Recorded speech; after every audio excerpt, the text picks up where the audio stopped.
Hey, honor students, it's Dr. Franklin here again, and I wanted to talk with you about stress. Now, before you tune me out and say, I'm too blessed to be stressed, yo, or I'm just going to be optimistic and I'll be fine and I don't really need this talk, I'm going to stay on my TikTok. Hang with me for a second and let's explore those two notions. One, is it possible to be blessed and stressed? I would argue that it is. There's not a human being walking the face of this planet that is not dealing with some kind of stress. You see, there are two types of stress.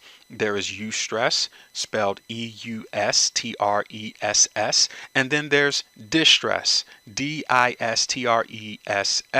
Usually, when people use the word stress, they are thinking about the negative events in our lives that cause us to feel distraught, perplexed, overwhelmed, maybe even confused, frustrated, angry, and hopeless. That's distress. But eustress is the result of the positive things that occur in our lives. In other words, it's a result of the blessings that we have to maintain and manage as it relates to those good things. So, for example, Malik got the job promotion, but now he has to wrestle with uncomfortable feelings because he has more responsibility. Joe happily welcomed her new bundle of joy into the house with gladness, but now she has to deal with managing a person outside of herself. It is possible to be blessed and stressed. It's possible to be happy and sad. And stress affects us all. It affects us psychologically and it also affects us somatically or through our bodies. Just for the sake of driving the latter point home, let's revisit a familiar person, Dr. King. At Dr. King's autopsy, the coroner determined that Dr. King's heart showed aging well beyond the 39 years he lived. Dr. King had good reason, you all, to feel some stress. His home was bombed. He experienced sudden and violent death of his mother as she was shot during a church service, and he was attacked and was nearly killed by Isola Ware Curry in 1958.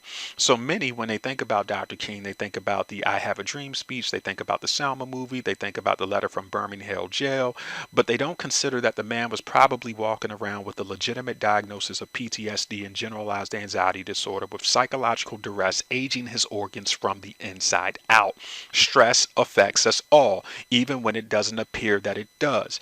Take a look at President Obama's photograph on the left shortly after the inauguration as the 44th president, and then take a look at his photo on the right shortly before boarding Air Force One for the last time as Trump was preparing to be sworn in as the 45th president.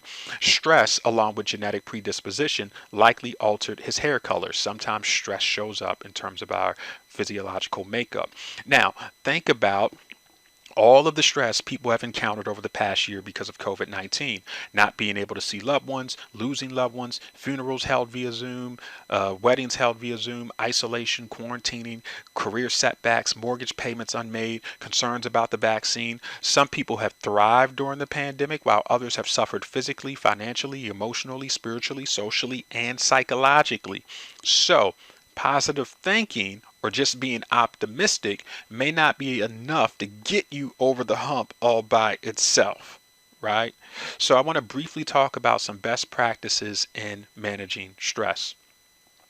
I'll first start off by talking about reducing daily hassles.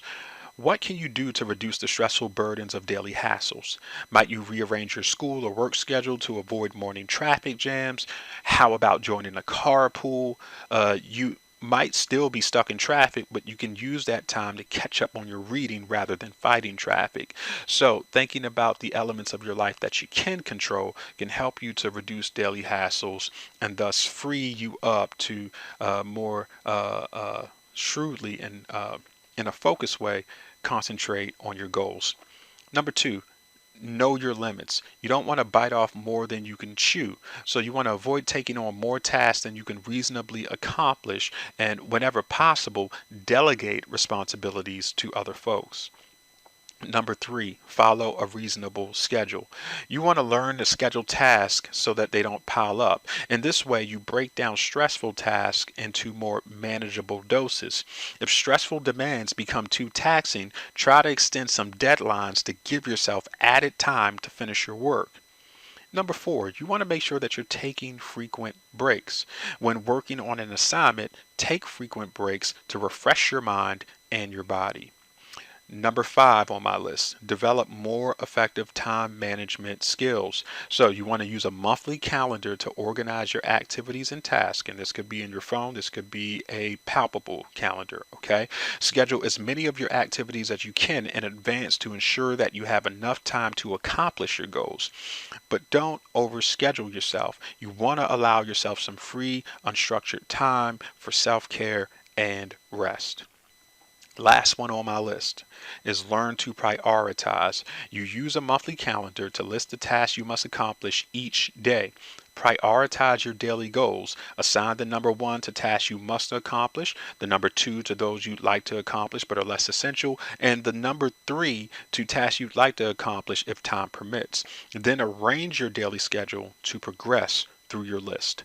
So this is something to just whet your psychological appetite, okay, for our live discussion about managing stress, managing your time, and also being a shrewd scholar in how you go about conducting research. Take care.